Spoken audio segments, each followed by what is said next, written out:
సామాన్యంగా పిల్లలు ఎత్తు పెరగడానికి ప్రోటీన్ రిచ్ ఫుడ్స్ మనం మంచిగా ఇవ్వాలి, సరిపడా ఇవ్వాలి.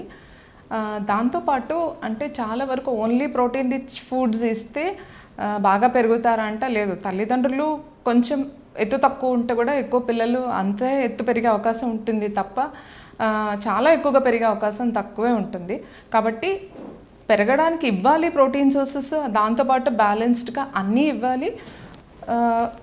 ఎత్తు మాత్రం చాలా వరకు తల్లిదండ్రుల ఎత్తు మీద ఆధారపడి ఉంటుంది.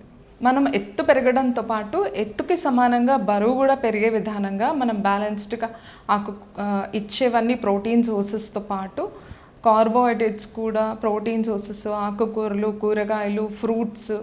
సో దీంతో మనకి సరిపడిన అన్ని విటమిన్స్, మినరల్స్ కూడా వస్తాయి. సో వాళ్ళ పెరుగుదలకి సమానంగా అంటే వాళ్ళకి హైట్కి తగిన విధంగా వాళ్ళ వెయిట్ కూడా పెరుగుతారు. ఓన్లీ హైట్ పెరగడానికి మాత్రం అంటే ప్రోటీన్ సోర్సెస్తో పాటు అంటే కొన్నిసార్లు కొంతమందికి సరిపడా ఫిజికల్ యాక్టివిటీ వల్ల కూడా మంచిగా ఎత్తుగా పెరుగుతారు.